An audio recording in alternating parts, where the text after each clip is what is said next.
Quelqu'un met en grand thème le monde des eaux. Je veux vous inviter à ouvrir vos Bibles dans le livre de Jean, le chapitre 2, le verset 1er au verset 11. Et le deuxième lecteur ira en Luc, chapitre 5, à partir du verset 1er. Oui. Nous sommes à partir du verset 1er. Jean, le chapitre 21 plutôt. 21, autant pour moi. Jean 21, le verset 1er. Oui. Après cela, Jésus se montra encore aux disciples sur les bords de la mer de Tibériade. Quelqu'un dit sur les bords de la mer de Tibériade. Oui. Et voici de quelle manière il se montrait. Oui. Thomas, Thomas, appelé Didyme, Nathanaël, de Cana en Galilée, les fils de Zébédée, et deux autres disciples de Jésus étaient ensemble. Simon-Pierre leur dit, je vais pêcher. Je m'en vais à la pêche. Il lui dit, nous allons aussi avec toi. On ira avec toi. Ils sortirent et montèrent dans une barque. Ils sortent ensemble, ils montent dans une barque qui est une pirogue, oui. Et cette nuit-là, ils ne prirent rien. Ils n'ont rien pris toute la nuit. Le matin étant venu, oui. Jésus se trouva sur le rivage. Le matin, Jésus est sur la rive. Mais les disciples ne savaient pas que c'était Jésus. La rive, c'est le bord de l'eau. Donc, il est au bord de l'eau. Mais ils n'ont pas reconnu le Seigneur. Oui. Jésus leur dit, enfant, n'avez-vous rien à manger? Est-ce que vous n'avez rien à manger? Il lui répondit, non. Il répond, non, on n'a rien à manger. Il leur dit, oui. Jetez le filet du côté droit de la barque. Jetez donc le filet du côté droit de la barque. Et vous trouverez. Oui. Ils le jetaient donc et ils ne pouvaient plus le retirer. Ils jetèrent le filet, ils ne pouvaient plus le retirer. À cause de la grande quantité de poissons. Parce que le filet était devenu lourd suite à la quantité énorme de poissons qu'ils avaient recueillis. Alors le disciple que Jésus aimait dit à Pierre, oui. C'est le Seigneur. Celui que Jésus aimait a dit à Pierre, c'est le Seigneur. Mais celui que Jésus aimait s'appelait Jean. Donc Jean a dit à Pierre, c'est Jésus, c'est le Maître. Et Simon-Pierre, dès qu'il lui a entendu que c'était le Seigneur, oui. mit son vêtement et sa ceinture, car il était nu, et se jeta dans la mer. Alléluia, Dieu te bénit. Acclamons la parole de Dieu.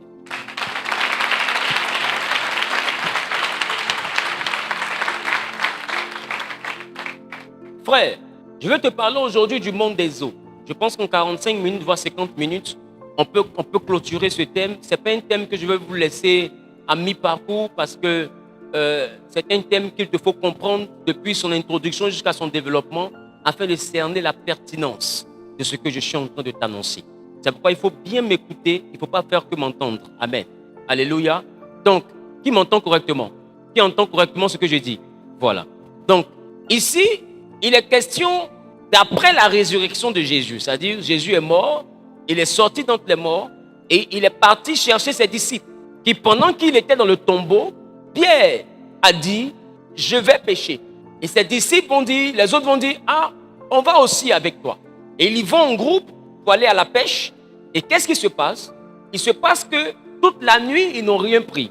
Et quand le jour se lève, en train de nettoyer leur filet dans le désespoir, ils vont voir quelqu'un qui était sur la rive, au bord de l'eau. Il va demander, mes petits enfants, vous n'avez rien à manger? Ils disent, non, effectivement, on n'a rien pris toute la nuit, vraiment c'est lamentable. Et il dit, bon, dans ce cas, jetez le filet de ce côté-ci. Il jette le filet et automatiquement le filet se remplit. La question, ces poissons-ci étaient où? C'est une première interrogation. Le filet se remplit. Et quand le filet se remplit, ils ne peuvent pas le retirer. Et pendant qu'il remarque ça, Jean, qui est le disciple que Jésus aimait le plus, va dire à Pierre, Joe, on dirait c'est le boss. Il lève les yeux, il regarde, voyant que c'était le patron, il se jette dans l'eau parce qu'il estime que tourner un bateau là c'est trop long. Et Pierre a commencé à nager pour aller vers le Seigneur. Et les autres sont revenus à la rive avec le bateau et ils ont commencé à échanger avec Jésus. Alléluia. Dis avec moi le monde des eaux. Voici Jésus qui est allé chercher ses disciples, mais dès que le Seigneur Jésus meurt, ses disciples entreprennent une action, ce n'est pas d'aller évangéliser, mais c'est d'aller sur l'eau. Alléluia. Et aujourd'hui, les chrétiens, le corps supposé être corps de Christ, a une phobie du monde de l'eau. Tu comprends ce que je dis?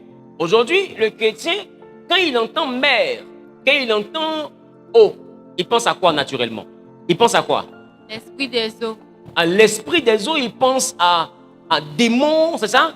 Il pense à Mami Wata, c'est ça? Il pense à quoi encore? La reine des côtes. Il pense à quoi? Les esprits pitons, tous les démons qui habitent le monde des eaux, c'est ça? C'est ça? Donc du coup, l'homme a peur de s'approcher du monde des eaux, c'est ça? D'accord. Maintenant, Luc chapitre 5, parce que ça c'est après la résurrection. Mais avant la résurrection, Luc chapitre 5 à partir du verset 1er, que dit la Bible? Luc chapitre 5, le verset 1er. Oui. Comme Jésus se trouvait auprès du lac de Génézareth. Jésus se trouve auprès encore d'un lac.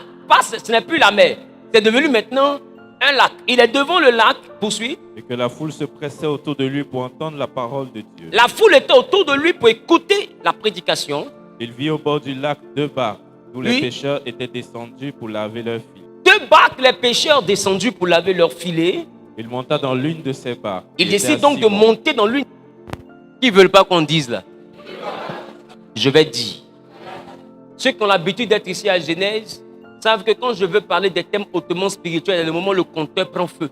Ah oui. Des fois, la boîte à fusible, le feu sort dedans, ou bien les prises brûlent. Si.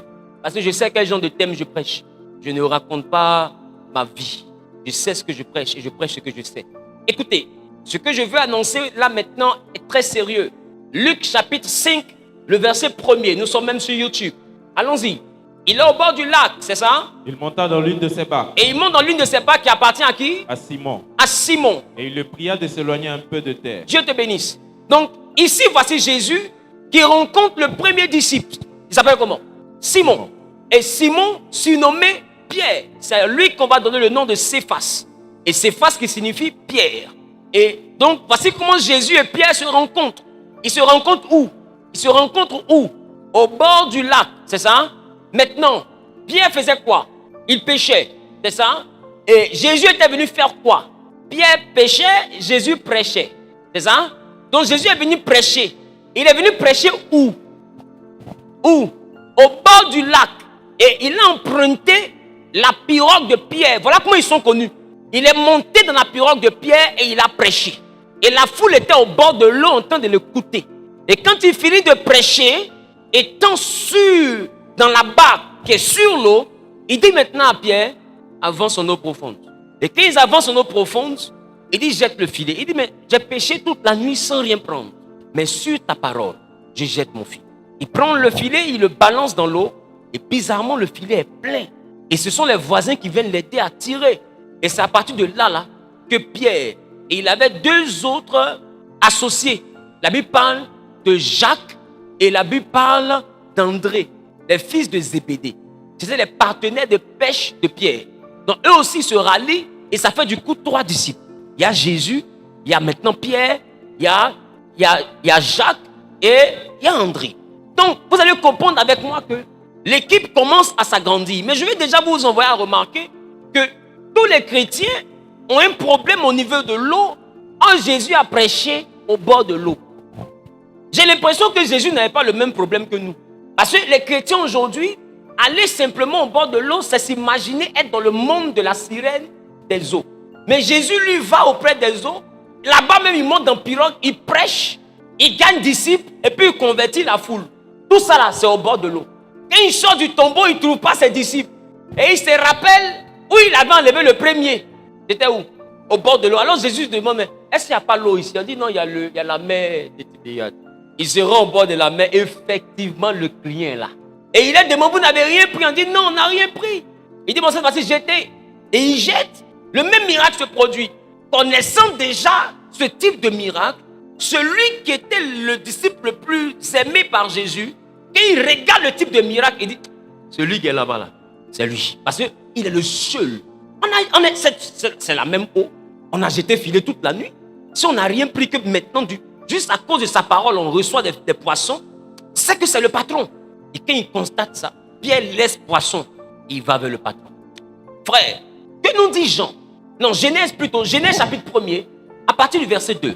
La terre était informe et vide. La terre était informe et vide. Il y avait des ténèbres à la surface de l'abîme. Il y avait des ténèbres à la surface de l'abîme. Et l'Esprit de Dieu se mouvait au-dessus des eaux. Et l'Esprit de Dieu se trouvait au-dessus des eaux. Alléluia. Donc, quand je lis ma Bible, je comprends une chose. C'est que le premier dans la Bible à avoir flirté avec le monde des eaux, à avoir bougé sur les eaux, le premier qui a bougé sur les eaux, ce n'était pas la sirène des eaux. À l'origine, ce n'était pas l'esprit Python. À l'origine, peut-être que je lis mal, hein, aidez-moi. Mais au commencement, le premier à se mouvoir sur les eaux, la Bible l'a nommé l'Esprit de Dieu. Ça veut dire que le Saint-Esprit est le premier à avoir bougé sur les eaux. Il est le premier à avoir flirté avec les eaux. C'est bon? C'est bon? C'est bon? Je peux poursuivre? Je peux poursuivre? Frère, et la Bible dit, Dieu va demander plus tard ce que le sec paraisse. C'est ça? Et quand le sec parut, Dieu appela le sec terre et l'amas des eaux mer. Écoutez-moi bien. En Genèse, quand Dieu a créé, la rivière n'existait pas. Le lac n'existait pas. Le fleuve n'existait pas. Mais tout lieu où les eaux s'étaient rassemblées a été appelé mer. Qui comprend ce que je suis en train de dire? Tout lieu où les eaux se sont rassemblées a été appelé mer. Et tout lieu où le sec parut a été appelé terre. Je parle à quelqu'un? Très bien. Que nous dit 2 Pierre chapitre 3 le verset 5? 2 Pierre chapitre 3 le verset 5. Ils veulent ignorer en effet. Pierre dit, les hommes veulent ignorer en effet que des cieux existaient autrefois par la parole de Dieu. Que des cieux ont existé par la parole de Dieu. De même qu'une terre tirée de l'eau est formée au moyen de l'eau. Le deuxième lecteur va en Ésaïe 55 verset 10. Il dit de même qu'une terre tirée de l'eau est formée au moyen de l'eau. J'ai pas compris. Et formée au moyen de l'eau. Est formée au moyen de l'eau. Ça veut dire que la Bible est en train de nous expliquer comment le sec parut en Genèse chapitre 1er. Quand Dieu a dit que le sec paraisse, Pierre maintenant est en train de nous expliquer le sec est venu comment. Pierre nous dit qu'il y avait de l'eau effectivement. Et l'Esprit de Dieu faisait quoi? Se mouvait au-dessus des eaux selon Genèse. Mais quand Dieu a dit que le sec paraisse, Pierre dit que le sec est sorti de l'eau. Ça veut dire qu'il y avait de l'eau et le sec est apparu. On a l'impression que le sec est venu de nulle part. Mais Pierre continue en disant que le sec en question a été quoi? A été formé au moyen de l'eau. Ça veut dire que l'eau a été la matière première qui nous a donné la terre. On peut poursuivre? L'eau est donc la matière avec laquelle Dieu a fabriqué le sable. Le goudron vient du pétrole. On se comprend? Le goudron vient du pétrole. Donc le pétrole est un élément du goudron. Non, le goudron est un élément du pétrole. Parce que le goudron a été formé au moyen du pétrole. Donc il n'y a pas pétrole, il n'y a pas goudron sans pétrole. Ce qui fait que goudron existe, c'est le pétrole. Donc ça veut dire que tu ne peux pas me dire j'ai du goudron mais je n'ai pas de, j'ai du pétrole mais je n'ai pas de goudron. Parce que goudron, pétrole égale goudron. Parce que goudron est fait à partir du pétrole. Tu ne peux pas me dire que je peux vivre sur la terre mais je n'ai pas l'eau. Tu n'as rien compris. Parce que la terre, c'est l'eau. La terre a été formée par l'eau. C'est une continuité de l'eau. Qui comprend ce que je dis? Donc ceux qui disent je vis sur la terre, donc je ne vais pas au bord de l'eau parce que j'estime que là c'est le monde des esprits. Au fait, c'est de l'enfantillage spirituel. Parce que laisse-moi te dire, toute terre qui est privée d'eau meurt. La terre vit et la terre meurt. J'en arrive. Ne vous pressez pas. On arrive. On peut y aller. On peut y aller. Que nous dit Ésaïe? Ésaïe 55, le verset 10. Comme la pluie et la neige descendent des cieux. La Bible dit la pluie et la terre descendent et ne retournent pas sans avoir arrosé. Et ne retournent pas sans avoir arrosé. Féconder la terre. Féconder la terre. Dis avec moi, la terre tombe enceinte. Donc la terre produit lorsqu'elle est fécondée par de l'eau. La neige comme la pluie, les deux choses, c'est l'eau. Parce que la neige, en réalité, c'est l'eau, mais gelée. C'est pourquoi la neige fond. Mais quand elle fond, elle revient à l'état eau. Donc la mer, la pluie, les deux là, c'est l'eau. Et la Bible dit, les deux, quand ils descendent sur la terre, ils fécondent la terre. Et ils rendent la terre productive. Et puis qu'est-ce qui se passe? Elle devient productive et qu'est-ce qui se passe? Ça fait germer les plantes. Ça fait germer les plantes. Poursuis. Sans avoir donné la semence au semeur. Et la terre, quand elle donne des plantes, elle donne la semence au semeur et du pain à celui qui mange. Donc tu vois que la terre nous donne de quoi manger toutefois qu'elle peut rentrer en contact avec l'eau. Quand elle ne rentre plus en contact avec l'eau, elle n'est plus vivable. Elle meurt. Qui commence ce que je suis en train de dire? C'est pourquoi remarquez les endroits où il ne pleut plus, où il y a la sécheresse. Regardez l'état du sol. C'est un sol malade. Le sol n'a pas la gaieté qu'il a là où il pleut. Ça s'assèche, ça se casse-casse. Ça prend une... Tu sens que le sol ne se sent pas bien. Ce sol est en train de mourir. Et comme il est en train de mourir, tout ce qui est plante dessus commence à faire quoi? À mourir. Parce que la terre meurt. Mais la terre meurt pourquoi? Parce Parce que l'eau qu'il a formée ne la touche plus. C'est la raison pour laquelle nous devons toucher Dieu. Parce que nous avons été formés, créés en sortant de Dieu. C'est Dieu qui a dit faisons l'homme. Il n'a pas parlé à l'eau, il n'a pas parlé à la terre, mais il s'est parlé à lui-même. Et puisque nous sommes sortis de Dieu, alors nous ne pouvons pas vivre sans Dieu. Puisque la terre est sortie de l'eau, la terre ne peut pas vivre sans l'eau. Qui comprend ce que je suis en train de dire? Donc, il faut comprendre que quand tu dis je ne vais pas à la plage, tu ne sais pas de quoi tu parles. Parce que là où tu marches, maman, là où tu es assise là, tu es assise sur l'eau. La preuve, si on prend une pioche, on te dit lève-toi. Et on commence à creuser sous la terre, on va trouver l'eau. La terre a donc été formée au moyen de l'eau. Ça veut dire que tous les endroits vivables, ces endroits-là sont vivables parce qu'il y a l'eau. C'est pourquoi il n'y a personne qui allait construire son immeuble R+15 au désert. Le désert est désert parce qu'il n'y a plus d'eau. Je parle à quelqu'un. Il n'y a plus d'eau. Donc il n'y a plus de vie. Donc tout le monde paye terrain, mais personne ne paye terrain au Sahara. Parce qu'ils vont te demander, est-ce qu'il y a un impôt? Est-ce que tu charges? Qui commence ce que je suis en train de dire? Les hommes veulent aller vivre sur Mars et tout.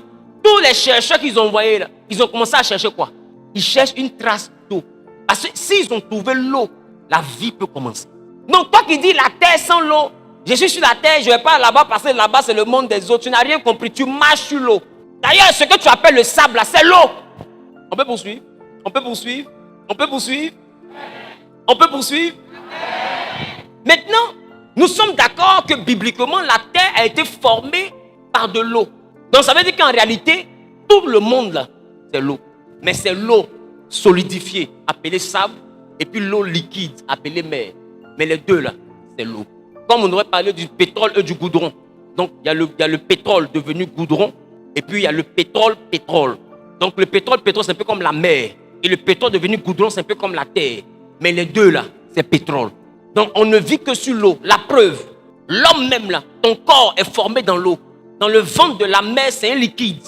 Donc le corps que tu as est formé au moyen de l'eau. Même chose comme la terre. Et regarde, les scientifiques ont démontré que la terre est faite à 70 à 75% d'eau. C'est pas ça? C'est pourquoi on appelle la planète bleue.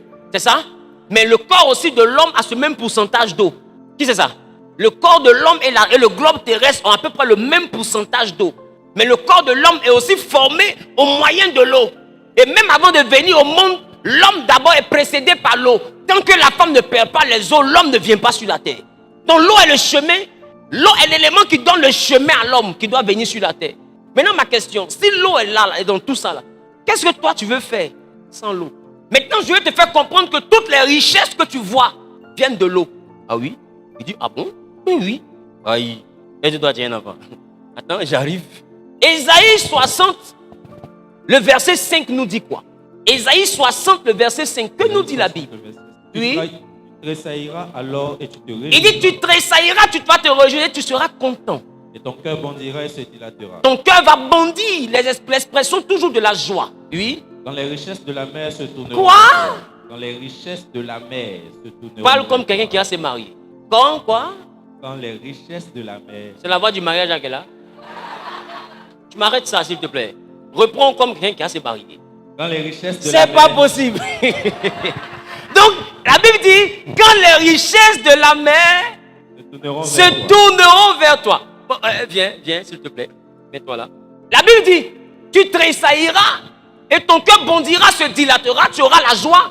Quand les richesses, regarde, on dit quand les richesses de la mer se tourneront vers toi. Ça vous dit rien. On dit les richesses de la mer se tourneront vers toi. Et c'est alors que ton cœur tressaillira. Et tu auras du bonheur. Tu seras dans la joie. Le jour où, c'est ce que ça signifie. Hein?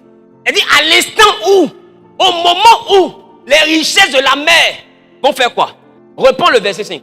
Tu tressailleras alors et tu te réjouiras. On dit tu tressailleras, tu te réjouiras. Et ton cœur bondira et se dilatera. Tout ça c'est la joie, n'est-ce pas? Ton cœur bondira, se dilatera, mais à quel moment? Poursuis. Quand les richesses de la mer. Quand on parle de quand ici, ça parle de l'instant. C'est-à-dire au moment où les richesses de la mer vont se tourner vers toi, qu'est-ce que tu vas ressentir dans ton cœur? De la joie. On dit quoi? Tu tressailleras. Oui. Tu tressailleras alors de joie et ton cœur bondira. Et ton cœur va bondir de joie. Donc ça veut dire que il y a une dimension de joie que tu ne peux pas avoir sur la terre.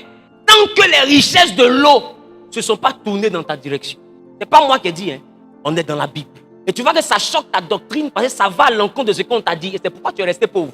C'est pourquoi il y a une joie que tu n'arrives pas à avoir. Parce que tu te dis que l'argent est forcément rationnel. L'argent n'est pas rationnel. L'argent est un être spirituel.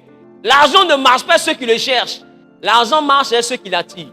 La Bible dit, toi tu es sur la terre. Tu vis sur la terre. Mais tu vas connaître une joie que tu n'as jamais connue quand les richesses de l'eau là-bas vont te faire face. On dit quand ça te fait face, ta vie va rentrer dans une joie que tu n'as jamais expérimentée. Regarde comment on définit cette joie. Mais est-ce que vous savez que les richesses que vous voyez là sont aquatiques? Dis-moi, ce métal on appelle ça comment? Non, la couleur là, c'est le métal normalement de quoi? De l'or. On trouve l'or. On trouve l'or. Ceux qui vont creuser l'or, ils trouvent quoi à l'intérieur? Ils trouvent la boue, l'argile, la terre. Mais qu'est-ce qui fait l'argile? Qu'est-ce qui fait la boue là? C'est de l'eau. Donc l'eau est où? L'eau est dans l'eau.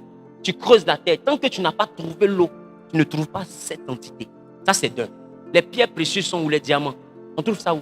Ils ne prennent pas les cailloux et puis ils ne lavent pas. Ça vient d'où? Ça vient de l'eau. Très bien. Le gaz vient d'où? De l'eau. Parce qu'il y a le gaz offshore qui sort même dans la mer là-bas. Comme le pétrole qui sort dans la mer. Et puis il y a le pétrole qui sort sous la terre. Mais sous la terre, là, c'est dans les profondeurs. C'est dans l'eau encore. Donc tout ce qui fait la force des nations vient de l'eau. Tu comprends ce qu'il dit? Est-ce que tu comprends ce qu'il dit? Mais est-ce que tu sais que les perles viennent de l'eau? Oui, dans les coquillages, dans les huîtres. C'est à l'intérieur que les gens font la découverte des grosses perles. Des perles précieuses que vous connaissez. Ça vient de l'eau. Dites-moi, qu'est-ce qui est richesse qui ne vient pas de l'eau? Et la Bible te dit déjà, les richesses de la mer se tourneront vers toi. La Bible ne dit pas les richesses des nations. Les gars, la Bible parle français. La Bible ne dit pas les richesses des nations, mais la Bible te dit les trésors des nations. Un trésor, par définition, est l'endroit où les richesses sont stockées.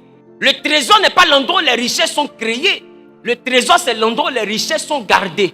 Dans le trésor public, garde l'argent qui vient des contribuables. Dans le contribuable, c'est la richesse. Et le trésor, c'est l'endroit où on stocke la richesse du contribuable. C'est pas ça?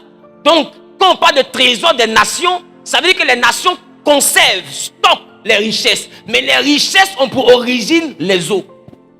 Vous allez comprendre tout à l'heure pourquoi Satan allait habiter dans l'eau. Tu vois où je vais? Les esprits, là, eux, ils sont déjà arrivés. Donc, la Bible dit, quand les richesses de la mer vont te faire face, ta vie va connaître un bonheur que tu n'avais pas connu auparavant. Qui aime ce qui le coûte? Maintenant, à quel moment le palabre a commencé? Et à quel moment ce qu'on prêche là a commencé? Et je suis même d'accord avec eux. Avec ce qu'ils disent en disant que là-bas il y a des esprits. Je suis d'accord. Dis à ton voisin, Zahu est d'accord. Il y a effectivement des démons. Mais ce que je suis venu dire aujourd'hui, c'est pourquoi quand Satan est venu sur la terre, pourquoi ils ont eu envie d'aller habiter l'eau aussi. Apocalypse, merci. Apocalypse chapitre 12, le verset 12. Apocalypse 12, 12, la Bible nous dit. Oui. C'est pourquoi réjouissez-vous cieux. Réjouissez-vous cieux. Et vous qui habitez dans les cieux. On parle des anges. Malheur à la terre et à la mer. Malheur à la terre et à la mer. Car le diable est descendu vers vous. Satan est descendu vers vous. Animé d'une grande colère, sachant qu'il a peu de temps. Donc ça veut dire que quand on l'a bastonné au ciel, Jean dit, il est venu vers la terre et il est venu vers la mer. C'est ça? C'est ça? Et je pense que c'est à partir de là qu'on dit que la mer est habitée par les esprits des eaux. Mais ce que ceux qui prêchent ça ont oublié de dire, c'est qu'il n'est pas parti, il n'est pas venu sommer maillot de bain. Il n'est pas allé seulement à la mer, il est allé aussi à la terre. Si on doit tous fuir là où ils sont, fuyons aussi la terre. On dit la terre et la mer. Toi tu dis il ne faut pas partir à la mer, mais reste sur la terre. On dit ils sont sur les deux endroits. Qui comprend ce que je dis? Donc en réalité c'est absurde. Quand tu fuis les démons en fuyant la mer, mais en habitant sur la terre. Tu sais que tu ne connais pas la Bible. Parce que la Bible dit, si au moins sur la Bible elle dit malheur à la mer. Là quand on est sur la terre, on est en sécurité. Là on ne va pas vers la mer parce que c'est là-bas ils habitent. Mais on dit la terre et la mer. Vous voulez quoi? Donc on vit sur la terre et les démons, mais on ne doit pas aller à la plage parce que c'est là-bas ils habitent. Est-ce que c'est logique? Qu'est-ce que ça signifie en français? Avec l'intelligence de Dieu, qu'est-ce que ça représente ce que vous dites? Ma question, est-ce que sur la terre il n'y a pas les esprits? Dans les forêts il n'y a pas les esprits? Ils sont forcément dans l'eau? Ils sont pas dans les termitières? Ils sont pas dans les grottes dans les villages? Ils sont pas dans les rochers? Ils sont pas dans les bois dans les villages? Est-ce qu'ils sont forcément dans l'eau? Tous les esprits ne sont pas habitants de l'eau. Il y a des esprits aussi de la terre. Il y a des démons qui habitent la terre. Mais on cohabite avec eux. Et puis ils sont là, mais on apprend à se défendre, à les vaincre et puis à les dominer pour essayer de s'en sortir. Mais quand on parle des démons de l'eau, on démissionne. Parce qu'on n'est pas poisson. Si on était poisson, on n'allait pas avoir le choix. Mais comme on est humain, on ne peut pas vivre dans l'eau, donc on fait ceux qui sont sur la terre. Qui commence ce que je viens de dire? Parce que la terre, c'est l'endroit de notre vie et de notre suivi. Non, on se débrouille, eux. Mais on ne veut pas aller vers l'eau.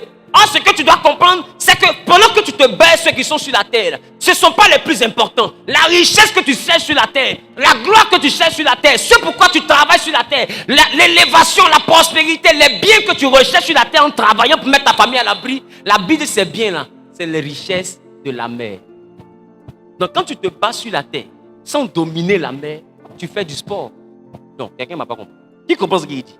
Ma démonstration est claire. Je vais d'un point A à un point. Si tu te bats sur la terre, sans dominer la mer, sans que les richesses de la mer ne se tournent vers toi, il y a une dimension de joie que Esaïe dit tu n'auras pas.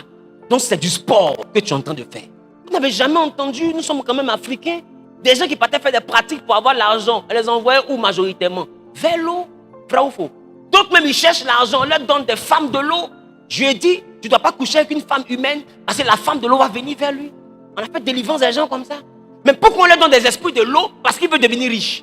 Parce que l'eau est là-bas. La richesse est là-bas. Est-ce que je peux maintenant, on peut plonger. Vous venez nager.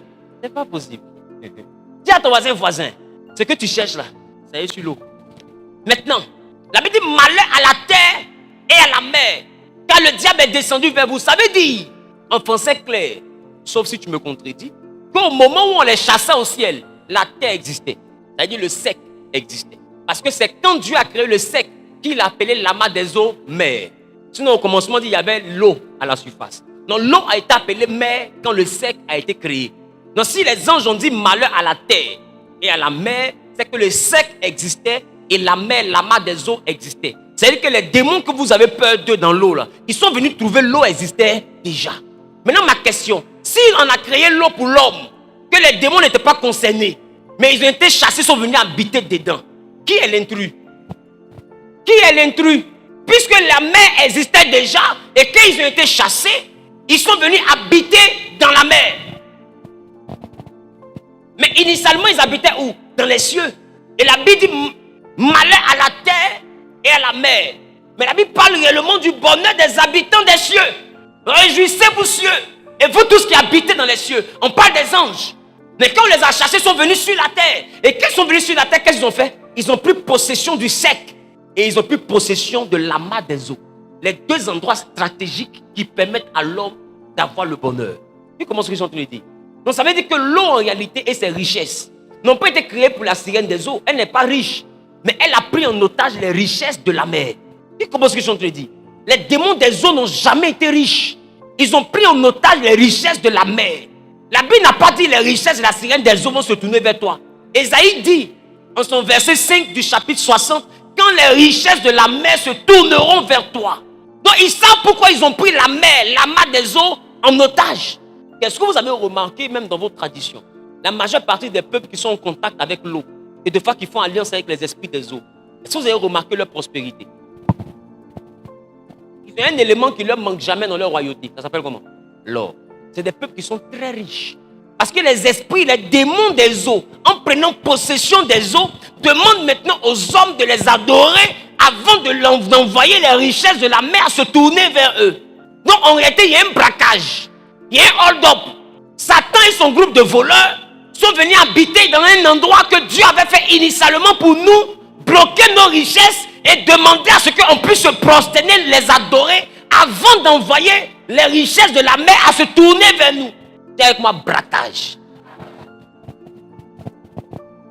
Sinon, la terre n'a pas été fabriquée pour la sirène des eaux. Je suis désolé. La mer, tout cet environnement a été fabriqué d'abord pour le bien-être des hommes. Dans le plan de Dieu, les démons ne sont pas prévus sur la terre comme sur la mer. C'est l'endroit où l'homme devait dominer. C'est pas ça? Donc, il y a quel problème? Les gars, dominer. Je suis sûr que quelqu'un, son esprit est en train de faire ça. Son esprit est en train de s'ouvrir. Qui est en train de comprendre quelque chose? Et qui vous a dit? Bref. Venons, on va partir. Venons, on va partir. Venons, on va partir. Donc, les gars, d'ailleurs, la Bible n'a jamais parlé clairement de la sirène des eaux. Sirène des eaux. Ce nom-là n'est pas dans la Bible. C'est ce qu'il dit est vrai. Mais la Bible a parlé d'elle. Et la Bible a parlé des esprits de l'eau. Est-ce que vous vous rappelez du dieu philistin qu'on appelait Dagon? On peut allumer les écrans, s'il vous plaît? Ce sont les écrans qui créent le problème. Allumez les écrans, s'il vous plaît. Qui a entendu parler de Dagon, le dieu des Philistins? Est-ce que vous savez qui était Dagon? Dagon était une autre représentation des sirènes. C'est pourquoi vous allez remarquer que les hommes, sinon la Bible parle beaucoup de l'eau. Jésus marche sur l'eau, il parle à la mer. Ça vous dit rien? Le baptême se passe dans l'eau. Pour aller à Canaan, on traverse la mer en sortant de l'Égypte. Pour rentrer à Canaan, on traverse le Jourdain. Vous ne voyez pas qu'il y a un peu trop d'eau dans l'affaire? Qui veut que j'ouvre son esprit? Je suis venu pour ça. Coupez le courant comme vous voulez, je parlerai. On peut poursuivre? Voilà. Juge le chapitre 16, le verset 23. On va parler de Dagon. Et je vais vous montrer l'image de Dagon. Dagon, c'est ce Dieu-là, si vous vous rappelez, on aurait pris l'arche de l'alliance de l'Éternel et envoyé dans la maison de Dagon, dans le temple de Dagon. Et Dagon s'était retrouvé par terre. Et quand ils l'ont relevé, après Dieu a coupé la tête, les bras, etc. Qui se rappelle de cette histoire? C'est le Dieu Dagon. Maintenant, que dit Juge? Juge 16, 23. Or, les princes des Philistins s'assemblaient pour offrir un grand sacrifice à Dagon, leur Dieu. On dit, les princes des Philistins s'assemblaient pour offrir un grand sacrifice à Dagon, leur Dieu. Donc, Dagon est le Dieu philistin. C'est ça? C'est ça? Très bien. Maintenant, pour ceux qui connaissent l'histoire et qui connaissent un peu l'emplacement des Philistins, les Philistins étaient un peu vers la rive. Donc, il y a Israël et les Philistins sont du côté de la côte. Et ils ont un dieu qu'on appelle Dagon. En réalité, Dagon vient d'une étymologie qui parle de poisson. Dagon, en réalité, c'est un dieu poisson. Voici l'image de Dagon dans leur mythologie. Voici Dagon. Ça ne vous rappelle pas les dessins animés? Voici Dagon. Donc, Dagon est un dieu poisson. Donc, Dagon est un dieu qui a le torse d'un humain et le bas d'un poisson. Ce n'est pas les dessins que les gens font des sirènes des eaux? Très bien. Donc, Dagon, en réalité, est une divinité aquatique. Et vous allez remarquer qu'Israël a eu beaucoup d'ennemis. Mais il n'y a pas eu des ennemis qui ont été plus teigneux que les Philistins. Qui a remarqué ça? Les Philistins sont restés à Israël, mais très longtemps. Depuis Juge, depuis 1 Samuel, 2 Samuel, roi, 1 roi, 2 rois, chronique. On ne parle que des Philistins. Qui comprend ce que je dis? Les Philistins étaient des adorateurs du monde des eaux, des rivaux principaux du peuple d'Israël. Est-ce que vous savez que ce sont les Philistins qui ont tué Saoul et que la tête de Saoul a fini dans la maison de Dagon? C'est écrit dans le livre de 1 Chronique, chapitre 10, le verset 10. Vous allez lire ça plus tard. Je lis rapidement. Ils mirent les âmes de Saoul dans la maison de leur Dieu et ils attachèrent son crâne dans le temple de Dagon. Donc ils ont coupé la tête du roi Saoul et ils ont mis la tête du roi Saoul en offrande à Dagon. Un ornement du temple de Dagon. Donc Dagon est un esprit des eaux. Et je peux vous dire, dans la vie chrétienne, nos ennemis numéro 1 ne sont pas les entités terrestres. C'est surtout les entités aquatiques. C'est l'une des raisons pour lesquelles le premier disciple était quelqu'un qui travaillait sur l'eau. Et c'est à lui qu'on a donné de bâtir l'église. Il dit, tu es Pierre, sur cette pierre, je bâtirai mon église. Mais Pierre a un lien avec les eaux. Et Dieu dit à Pierre, de la manière que tu pêches les poissons, c'est comme ça la stratégie de la pêche. Tu vas prendre pour pêcher des hommes. Pourquoi c'est le pécheur que Jésus s'en cherchait premier? Et c'est à lui qu'il confie la responsabilité. Et bizarrement, le premier message de Jésus où il prend le premier disciple qui devient le responsable de l'église est un message où Jésus est dans la barque. Or, une barque a la particularité d'être au-dessus de l'eau. Je suis en train de plonger. Au-dessus de l'eau, pourquoi? Parce que le courant que Jésus veut envoyer maintenant dans l'église et dans le monde est un courant qui va apprendre aux hommes à régner sur les entités de l'eau. Laissez-moi vous dire, aujourd'hui, toutes les entités qui gèrent la musique, la mode, et tout ce que vous imaginez, les richesses, la gloire des rois, etc., ne sont pas des entités terrestres. Les entités terrestres sont très pauvres. Ce sont des entités aquatiques. L'eau est l'élément qui gouverne la terre. Non, les démons qui sont dans l'eau sont plus puissants et redoutables que les démons qui sont sur la terre. Et d'ailleurs, les démons qui s'acharnent contre l'église et qui arrivent à mettre les églises par terre et à envoyer des hommes de Dieu à dévier sont les démons des eaux. Ce n'est pas n'importe quelle armée. Les soldats les plus puissants du monde des ténèbres sont allés prendre l'eau en otage parce que l'eau c'est le bonheur des hommes. Il faut avoir l'argent pour boire toutes les boissons de luxe, mais il n'y a aucune boisson qui peut égaler un verre d'eau. Aucune. L'eau n'est pas seulement un liquide, l'eau est un restaurateur. Fatigue-toi, accumule les énergies bizarres durant la journée. Rentre à la maison épuisé, bizarre, ton visage est noirci, pas noirci par le soleil seulement, mais on sent comme une fatigue qui est sur toi. Tu perds de ta fraîcheur, comme si tu as pâli. Rentre dans la douche, lave-toi, ressors, tu réjaillis. L'eau a une dimension de restauration et de renouvellement. Tu retrouves des forces et une vitalité qui auparavant n'existait plus dans ton corps. L'eau a une dimension. Je peux commencer à parler? Donc ils ne prennent pas les eaux par hasard. On peut poursuivre. On peut poursuivre. Et j'ai envie de te dire, l'une des raisons pour lesquelles qui se rappelle du fou de Gadara. Le fou de Gadara est le seul fou que Jésus a délivré et puis on ne l'a pas félicité. Qui a lu l'histoire? La Bible dit qu'il était au cimetière, c'est ça? C'est ça? Et quand Jésus a fait la délivrance du fou de Gadara, les habitants de la ville l'ont chassé. Maintenant ma question, quelqu'un qui vient délivrer, vous sortez, tu constates qu'un homme de ton village a été guéri par un homme de Dieu. Est-ce que la réaction c'est le chasser? Il est fou. La Bible même quand on prend les chaînes pour l'attacher, il casse les chaînes. Normalement il y a au moins un cousin, il y a au moins une tante, ou bien il y a au moins un frère éloigné qui va venir dire c'est mon parent, je suis content parce qu'il est guéri. Mais bizarrement, personne n'a fêté sa guérison. Ça ne vous dit rien? Et on a chassé Jésus. Mais je vais vous ramener maintenant à la conversation entre Jésus et le démon. Pour que vous puissiez comprendre ce qui s'est passé. Jésus veut guérir le possédé. Maintenant le démon dit à Jésus, je m'appelle Légion. C'est comme ça qu'on m'appelle parce que nous sommes nombreux. Jésus lui dit, tu dois sortir.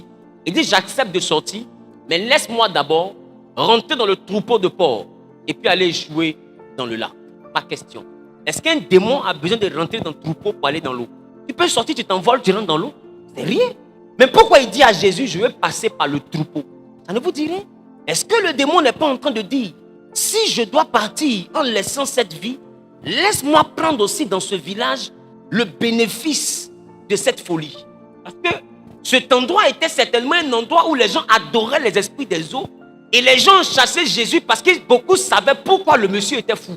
Donc le guéri revient à prendre le troupeau pour aussi partir le troupeau. Mais si je laisse une vie, que la vie est libre, je dois partir avec ce que j'ai envoyé.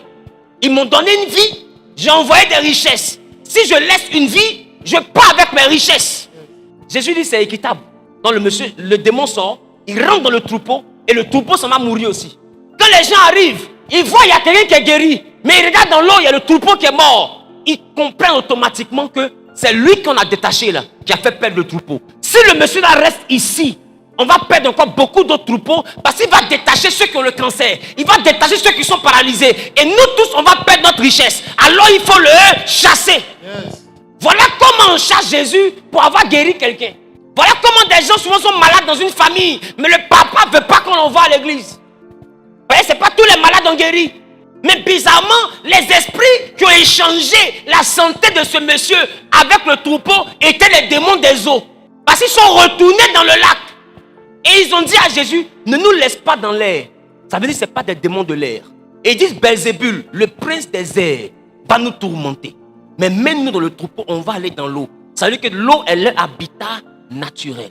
S'ils sont dans l'eau, ils n'ont pas de problème. Donc c'était des démons des eaux qui travaillaient pour la prospérité des citadins. Laissez-moi vous dire, il n'y a rien dans une forêt qui peut vous rendre riche sans connecter ton âme au monde des eaux. Parce que tous les esprits savent que la richesse est aquatique. Est-ce que je parle à quelqu'un? Je peux continuer? Je continue. Maintenant, est-ce que vous savez que les premiers chrétiens n'utilisaient pas la croix comme le symbole de l'église? Les premiers chrétiens n'utilisaient pas la croix comme symbole de l'église. Ceux qui le savent, savent. Ceux qui ne savent pas viennent de savoir. Les premiers chrétiens utilisaient un symbole que vous voyez maintenant s'afficher à l'écran, qui est le symbole du poisson. Les gens de l'église primitive assimilaient la foi chrétienne au poisson. Et ça, nous sommes maintenant sur Wikipédia. En parlant du poisson, on dit poisson est l'un des symboles majeurs qu'utilisaient les premiers chrétiens en signe de reconnaissance. Il représente le sauveur durant les débuts de l'église primitive. Donc ça veut dire qu'au commencement, les gens assimilaient notre sauveur au poisson. Est-ce que ça ne vous rappelle pas l'histoire de Jonas? Mais Jonas est sauvé des eaux, mais par un gros poisson. et il est ramené vers un endroit où Dieu veut. Parce qu'en réalité, laissez-moi vous dire, depuis Genèse, les hommes vivent sur la terre mais sont prisonniers du monde des eaux. Parce que l'homme aujourd'hui, pour prospérer, adore l'eau. Pour se marier, adore l'eau. Pour enfanter, adore l'eau. Les esprits de l'eau sont ceux-là qui bloquent la fécondité, sont ceux-là qui bloquent le mariage, sont ceux-là qui bloquent la prospérité. Bon, tu n'es pas fécond, tu n'es pas marié, tu n'es pas riche. Tu vis pourquoi? Ce sont les 3 piliers majeurs de la vie d'un homme. On vit pour avoir de quoi assumer sa vie. On vit aussi pour avoir une famille, se marier, avoir des enfants. Donc comprenez que les esprits de l'eau sont ceux-là qui contrôlent le quotidien des hommes. Voilà pourquoi le baptême ne se fait pas d'un coup tout coup. Je peux poursuivre? Voilà pourquoi la vie chrétienne t'impose le passage dans l'eau. Dans la Bible, il y a eu 3 baptêmes. Il y a eu le baptême de Moïse. Mais le baptême de Moïse dit quoi? Allons-y en 1 Corinthiens, le chapitre 10, le verset 2. Moïse a baptisé. Oui. Ils ont tous été baptisés en Moïse. Dans la nuée et dans la mer. Dans la nuée et dans la mer. Ça veut dire que Moïse a eu un baptême. C'est Paul qui dit, c'est pas moi. Ne me regardez pas. Lisez pour que ce soit votre bouche qui a dit. 1 Corinthiens, chapitre 10, le verset 2. La Bible dit quoi? 1, 2, 3. Ils ont tous été baptisés en Moïse. Dans la nuée et dans la mer. Donc ça veut dire que Jean-Baptiste n'est pas le premier baptême. Le premier baptême est le baptême mosaïque. Moïse a donc baptisé. Mais Moïse a baptisé avec un baptême sec. Mais bizarrement, le baptême de Moïse, Dieu avait un chemin pour faire sortir d'Égypte. D'accord? Dieu avait un chemin pour faire sortir d'Égypte. Et ce chemin passait par le pays des Philistins. Mais Dieu lui dit non, passez par Sinaï. Or, par Sinaï, on doit traverser la mer. Donc le peuple dit, mais Moïse, nous sommes nombreux. Comment on fait pour traverser la mer puisqu'on n'a pas de navire? Tu nous as envoyés pour venir mourir. C'était mieux de nous laisser en Égypte. Dis à ton voisin, Dieu est intelligent. Maintenant, pourquoi il les fait sortir d'Égypte et il leur donne obligatoirement le chemin qui passe par la mer? Parce qu'il devait être baptisé en Moïse. Et la Bible, le baptême de Moïse s'est passé dans la mer. Donc Dieu a fait semblant de leur donner un chemin avec l'eau pour les envoyer à faire le baptême de Moïse. Et au temps où ils passaient dans la mer, eux pour eux ils voyageaient. Mais c'est l'apôtre Paul qui va nous expliquer qui se baptisait. Quelle folie! Au fait, je suis en train de t'enseigner quelque chose qui renverse toute ta doctrine. Et c'est la même Bible. Là, je n'ai pas encore plongé parce qu'il y a une masterclass pour ça. Et il devait mal. C'est bizarre! Check. Allez ensemble. Bon, j'ai inscrit d'office à la masterclass. Moi, il est payé. Maintenant, regardez. Je ne vais pas payer, mais c'est moi qui enseigne. Voilà. Donc, les gars, ils ont été baptisés en Moïse. Donc, les richesses sont où? Les richesses sont où? Les richesses sont où? Maintenant, ils vont à Canaan, que le pays où coule le lait et le miel. Un pays où Dieu leur promet la richesse. Mais pour arriver à Canaan, Dieu leur dit passer d'abord dans la mer. C'est pour prendre quoi? Pour eux, ils sont en train de passer seulement pour voyager. Mais on appelle ça le baptême. Mais c'est ce baptême-là qui va garantir leur richesse là-bas. Ça veut dire, en rentrant dans les profondeurs de la mer, ils étaient en train de récupérer quelque chose que eux-mêmes ne comprenaient pas.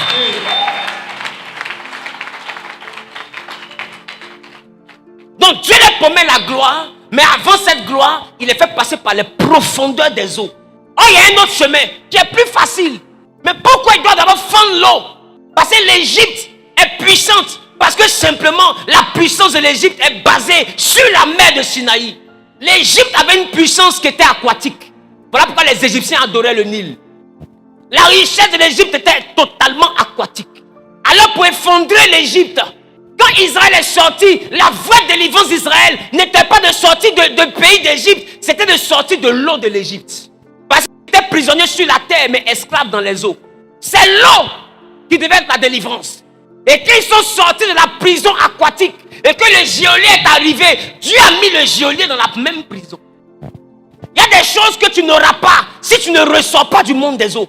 Parce que beaucoup sont ici, laissez-moi vous dire, les esprits qui sont à la base de la débauche, la sirène de l'eau qui envoie des filles, des hommes pour coucher avec vous en désordre, le but c'est de vous emprisonner dans l'eau.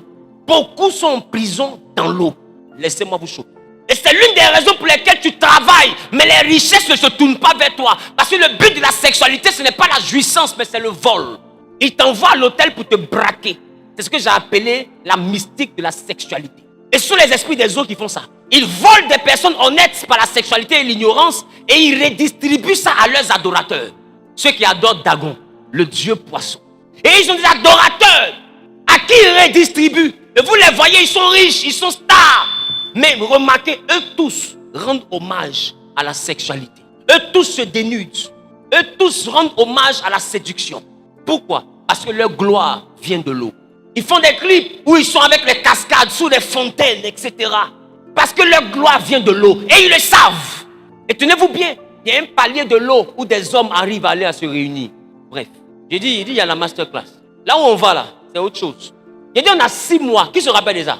Il dit on a 6 mois. Quand je finis avec ta chrétienté dans 6 mois, quand tu pratiques, tu deviens dangereux. Ah, les gars, vous aussi. Ceux qui ont eu à me connaître savent que chaque année, moi, je monte. Et mon élévation n'est pas fonction de mon église. C'est pourquoi si tu irais à mon église, tu ne vas jamais me comprendre.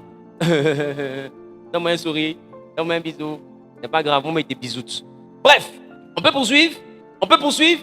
Donc, vous voyez que pour aller à la terre promise, qui est la prospérité d'Israël, pour quitter la misère de l'Égypte et aller à la gloire de Dieu, Dieu les envoie passer dans les profondeurs de l'eau. C'est un passage obligé. Bref, deuxième point, qui est le deuxième baptême, pour soi-disant quitter le monde des ténèbres et aller au monde de la lumière, il y a le baptême. Mais cette fois-ci, ce baptême-là ne se fait pas en étant sec, mais ce baptême se fait en étant mouillé. Et la Bible dit, celui qui croira et se fera baptiser sera sauvé. Mais plus tard, la Bible nous dit qu'il nous a fait quitter le royaume des ténèbres et nous a transportés dans le royaume du Fils de son amour. Mais en faisant quoi? En nous envoyant à faire entrer totalement dans l'eau et ressortir de l'eau. Pourquoi on ressort de l'eau pour aller dans son monde? Pourquoi pour aller à la terre que Jésus nous promet, nous devons d'abord faire le symbole de remonter des eaux? Ça vous dit rien? Est-ce qu'on ne pouvait pas faire trou et puis on rentre dans le trou et puis on ressort? Pourquoi il a fait l'eau? Il a fait l'eau parce que simplement l'homme à l'image et à la ressemblance de Dieu ne se trouve pas dans l'eau mais se trouve sur l'eau. Et quand les hommes ont péché, l'eau engloutit le monde en réalité. Donc vous marchez sur le sec, mais vous êtes tous dominés par les entités aquatiques. Et l'eau emprisonnait des vies et des destinées. Le plus grand ennemi, ce n'est pas la terre, parce que même la terre c'est l'eau. Si tu as écouté ce que j'ai dit jusqu'ici. Donc ce n'est pas parce que tu es resté sur la terre que tu as l'abri des esprits de l'eau. Tu sais que tu n'as rien compris. Alors le Dieu que nous adorons, bizarrement, l'église primitive le représentait comme aussi un poisson. Le poisson est où? On sait que le combat va se mener où? Lisez Apocalypse. L'un des combats entre la bête, c'était où? On dit la grande bête est sortie de l'eau. C'était un combat sur l'eau. Le dernier combat était un combat entre le Fils et la bête. Mais la bête était sur l'eau. Ça veut dire que le vrai combat qui se passe sur la terre, le vrai combat de ce qui se passe sur la terre est au niveau de l'eau. La vraie prison n'est pas terrestre, elle est aquatique. La misère que tu vis est rattachée en réalité aquatique. J'aime ce calme. Mais c'est un calme qui est en train de me demander comment on fait.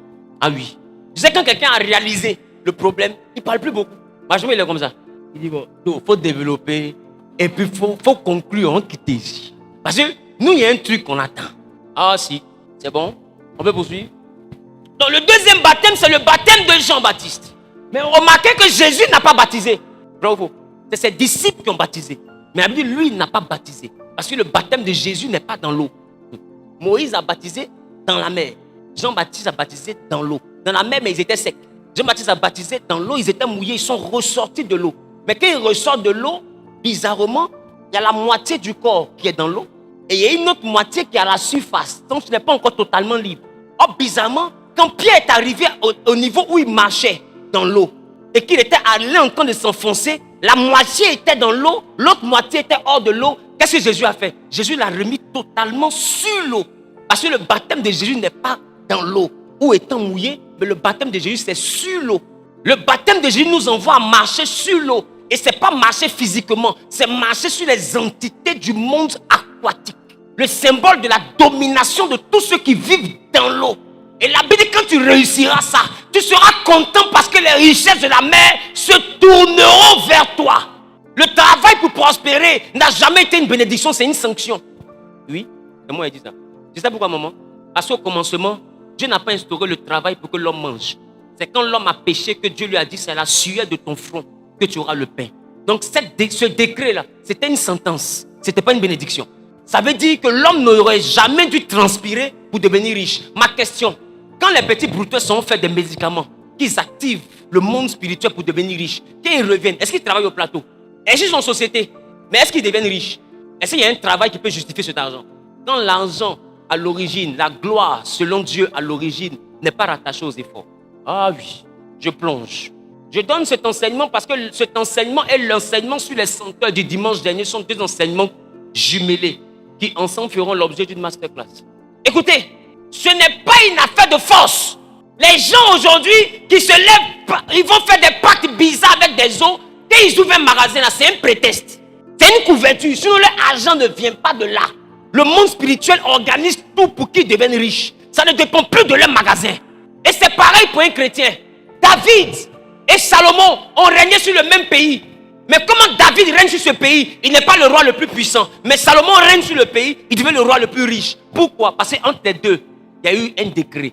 Le Dieu des esprits a dit à un, tu seras riche. Et il n'y aura pas un roi qui sera plus riche que toi. Juste cette parole a suffi pour créer l'argent de Salomon. Son argent n'était pas rattaché aux ressources minières ou agricoles. C'était rattaché à un décret d'un esprit. Quand les esprits décrètent, tu peux devenir riche sans travailler.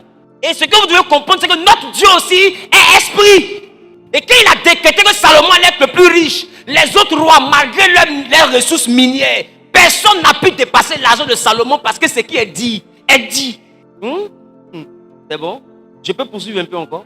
Le cas d'Isaac, Genèse 26, verset 12. Isaac a semé, la Bible se tombe devient riche la même année. Et parce qu'il a récolté quoi? Le centuple. Normalement, il y a blanchiment d'argent. Parce que normalement, sur un hectare d'une culture, les ingénieurs agronomes peuvent évaluer la récolte peut-être à 1 tonne. C'est ce qui est normal. Si tu as trop donné, 1 tonne et demie, c'est encore raisonnable. Mais mon ami, tu as 1 hectare. Nous, on a 1 hectare. Tu plantes, on plante. Toi, tu as la récolte fois 100. Nous, on a 1 hectare. Nous, on a 1 tonne. Toi, tu as 100 tonnes. Un coup, tu deviens riche. Et puis, à chaque fois que toi, tu plantes, ça sort 100 tonnes. Est-ce qu'il y a concurrence? L'homme est devenu plus riche que le royaume. Le roi Abimelech a chassé Isaac. Il dit, tu es devenu plus puissant que nous. Il n'a pas dit que moi. C'est que le roi est en train de dire, moi, mais je suis roi là, tu es plus riche que moi. Le peuple, quand nous colle, tu es plus riche que nous. Il faut quitter chez nous. On l'a chassé à cause de son argent. Maintenant, on le chasse. Isaac s'éloigne. Et il s'en va creuser le puits d'Abraham, son père. Les Juifs, les Philistins, viennent faire une palabre. Il laisse le puits. Il va créer encore un autre puits. On fait palabre. Il appelle ça Sitna, Essek, dispute, querelle. Il va creuser un 3e puits pour lequel il n'y a pas eu de palabre. Il est déjà fort riche. Pour son argent, on l'a chassé. Il creuse le 3e puits. Il n'y a pas de palabre. Il appelle maintenant ce puits-là Rehoboth. Pour dire, l'Éternel nous a mis au large. Nous allons prospérer dans ce pays. Et Isaac dit, c'est maintenant que nous allons prospérer. La Bible fait peur. Mon ami, tu es déjà riche plus qu'un royaume. Tu es déjà riche plus un royaume et son roi compris. Maintenant, c'est maintenant toi tu dis, je vais maintenant prospérer. C'est quoi toi tu appelles prospérité alors? Maintenant ma question, la chose qui est étrange, mesdames, mesdemoiselles et messieurs. Pourquoi Isaac estime qu'il va prospérer? Parce que maintenant il a eu puits. Donc, Isaac dit, mon argent là c'est l'argent, mais pour être devenu plus grand, je dois chercher une source d'eau qui m'appartient. Pourquoi Isaac cherche un puits, une source d'eau qui lui appartient? Il allait réveiller le puits d'Abraham. C'est-à-dire que la prospérité d'Abraham était basée sur un puits. Isaac se va réveiller le puits, on bouche le puits. Il se va réveiller le puits, on bouche le puits. Mais qui a bouché le puits? C'était les Philistins, les adorateurs du dieu poisson. Ils connaissent le poids de l'eau. Ils savent l'eau va créer. Quand on dit l'homme n'a pas l'eau, il est déjà plus riche que nous. S'il a eu l'eau, l'argent il va créer ici dans des morts. Ils ont bouché 2 puits, 3e puits, quand il n'y a pas eu de problème. Isaac dit, c'est maintenant je vais prospérer. Parce qu'il a eu l'eau. Vous pensez que c'est pour rien quand quelqu'un est riche, il cherche à construire une maison au bord de l'eau? Vous pensez que c'est pour rien, vous arrivez chez des milliardaires, ils ont toujours une piscine, une fontaine, des aquariums, etc. Je vais parler de beaucoup de choses dans la masterclass. Vous allez comprendre que l'argent ne se cherche pas, l'argent s'attire.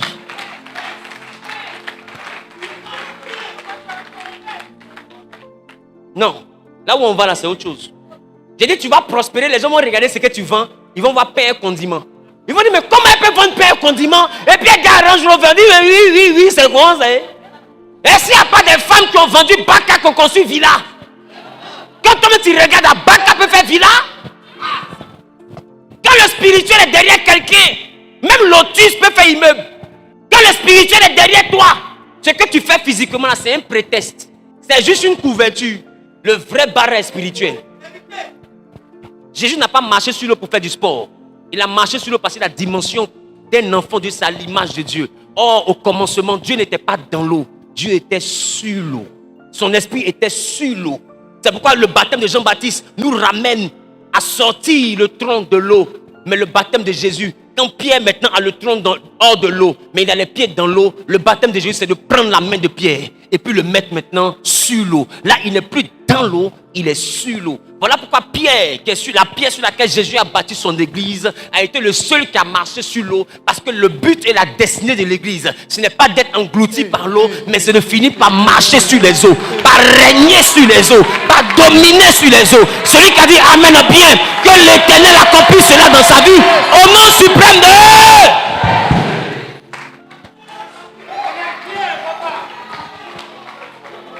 Nous sommes arrivés à une dimension où tu dois ouvrir la porte de l'argent qui n'est plus simple. L'argent d'Abraham n'était pas simple. L'argent d'Isaac n'était pas simple. L'argent de Jacob n'était pas simple. Comment dit un homme, tu dois avoir des brebis marketées, t'acheter. Mais bizarrement, les brebis n'ont pas de taches. Mais pour avoir des taches, Dieu dit à Jacob, il faut chercher une réserve d'eau. Pourquoi pour mettre les taches sur les brebis de Jacob, on demande à Jacob de remplir l'abreuvoir d'eau? Pourquoi encore l'eau? Un père, c'est pour ouvrir tes yeux. Ça ne sert à rien d'être un père et puis moi aussi je monte. Ah oui. Parce que je rêve d'une église Genèse où chacun va venir garer sa Maybach ici. Où tu vas tresser au marché et puis tu n'es pas normal. J'ai dit tu vas vendre condiments et puis tu n'es pas normal. Ils vont dire les églises elles ne sont pas simples. Mais oui on n'est pas simple, mais on a Jésus, on a qu'à être simple. Pourquoi? On a Jésus, on a qu'à être simple. Pourquoi? Des gens, des génies dans les eaux usées, ils prospèrent, ce n'est pas simple. C'est nous on a Jésus, là notre prospérité, on a qu'à t'expliquer. Faut aller, ils vont t'expliquer pour eux. Le Duratier, il n'a qu'à t'expliquer son argent. Lui, il ne t'explique pas pour lui, avec un génie, et puis c'est moi qui est le Dieu d'Abraham, je dois t'expliquer pour moi. Ça ne va pas dans ta tête. Tu as un problème ou quoi? Explication. Faut attendre d'en t'expliquer. On arrive au niveau où tu vas devenir riche, maman, et puis tu n'expliques à personne. Tu ne dois d'explication à personne. Parce qu'il n'y a personne qui est quelqu'un ici.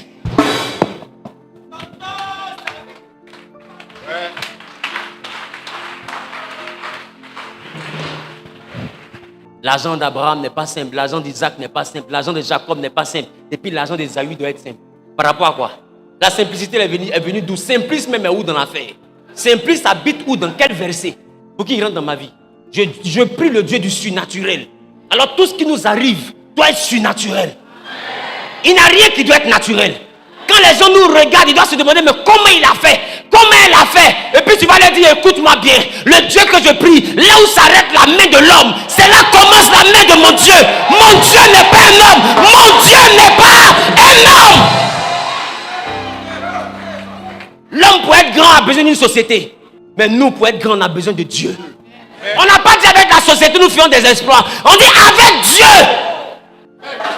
Les gens génie n'ont même pas Dieu. Et puis ils font des exploits. Ils finissent millionnaires. Ils ont des esprits bizarres dans des forêts bizarres. Et puis ils finissent millionnaires. Maintenant nous on a Dieu. On finit misérable. Par rapport à quoi? C'est pas de votre faute. C'est la pauvreté du message qu'ils vous ont prêché. Parce que beaucoup ont prêché un message pauvre.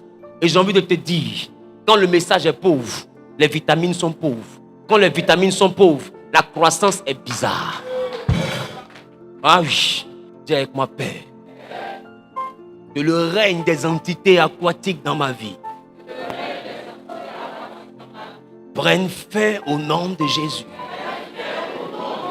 Dieu d'Abraham, d'Isaac et de Jacob, éternel.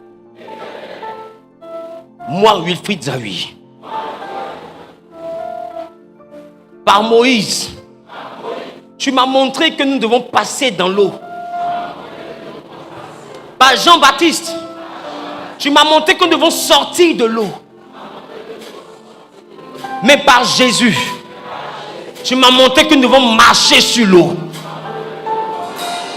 Dieu d'Abraham, Dieu d'Isaac, Dieu de Jacob, que le règne des eaux dans ma vie, pendant que je bats les mains, je prie, soit renversé au nom de Jésus.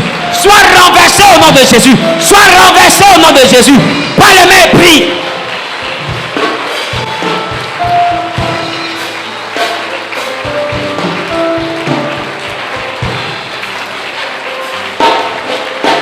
Les labras que les beaux. Shabababababababababa. Les beaux chats et les beaux cinta là-bas. Les calabras que les beaux shababababa. Les lamas et les beaux santa là-bas. Les beaux shabba. Les cala. Les beaux shabababababa.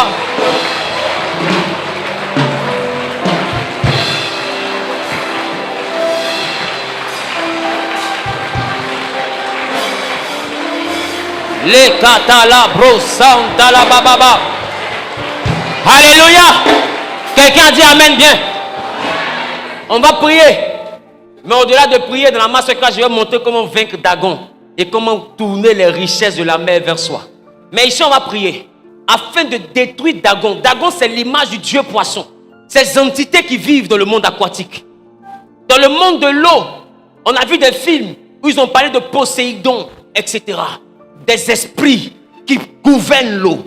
Vrai ou faux? On a eu des films comme le Viking, où quand sur l'eau, les entités sont déchaînées, ils disent Thor frappe de son marteau.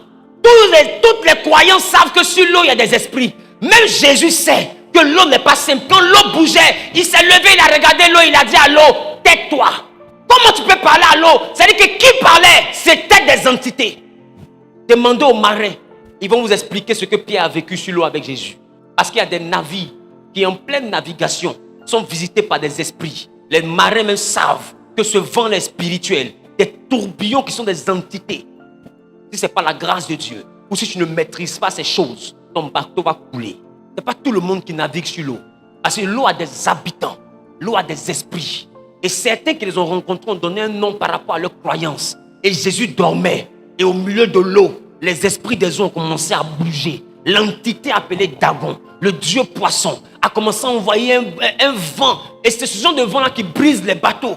Vous n'avez jamais vu des bateaux qui ont disparu des radars étant sur l'eau? Le bateau s'est perdu. Ça va nulle part. On ne retrouve plus le bateau. Vous pensez que c'est du jeu? Il y a des entités sur le monde des eaux.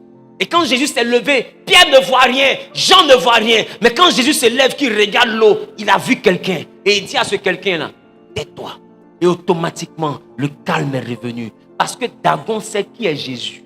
Jésus ne nage pas. Jésus marche. Dagon peut dominer ceux qui nagent. Mais il ne peut pas dominer ceux qui marchent. Dis avec moi, Père. Dans le nom de Jésus. Je prie.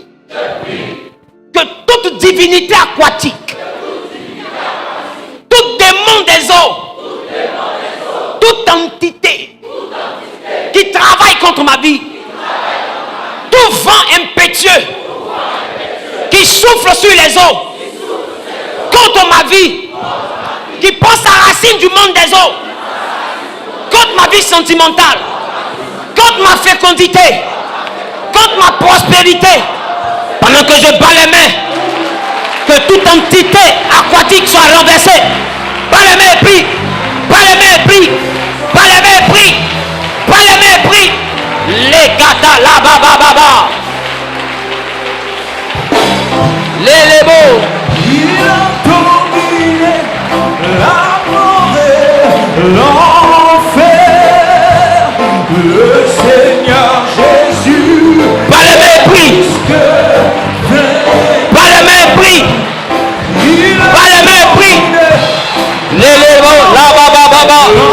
Les gata la brababa. Les guerres shababa. Les mama. Les beaux shababa. Les gata la braque les beaux. Les mama. Les beaux shababa.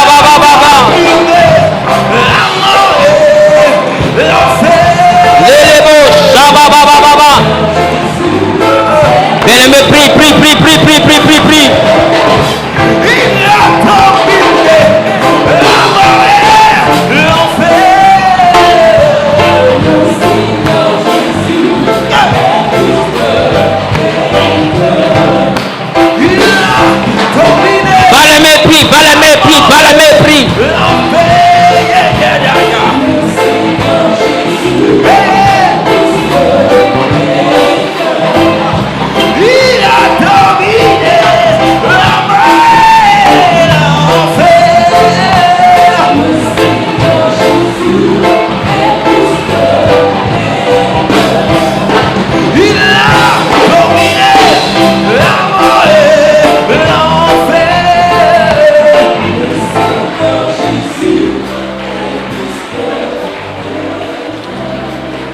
Alléluia. Alléluia. Qui a entendu parler de l'histoire du commandant Cousteau au Gabon? Vous savez, quand ce grand navigateur est arrivé au Gabon, ce qu'il a vu sur l'eau du Gabon, les entités qu'il a vues dans l'eau, en Afrique ici, il a écrit au Vatican. Qui c'est ça? Ne plaisantez pas à ce que je dis. Je sais clairement de quoi je parle. C'est pas pour rien que quand vous écoutez les histoires de nuitées mystères, vous entendez des gens qui étaient grands aller se laver à la mer, aller faire des rituels à la mer la nuit pour devenir forts, pour devenir puissants, pour gérer le monde et pour gérer les hommes. Des gens pour devenir stars vont chanter avec des muses, des entités du monde aquatique. Et ils chantent, leur voix devient envoûtante. Leurs mélodies ne sont plus inspirées d'ici. Il y a beaucoup de musique que vous écoutez, il y a beaucoup de stars que vous voyez qui sont totalement devenus des esprits des eaux, qui ont baptisé avec les esprits des eaux. Ils ont des vibrations qui ne sont plus naturelles. Écoutez-moi, la vraie victoire est l'aquatique.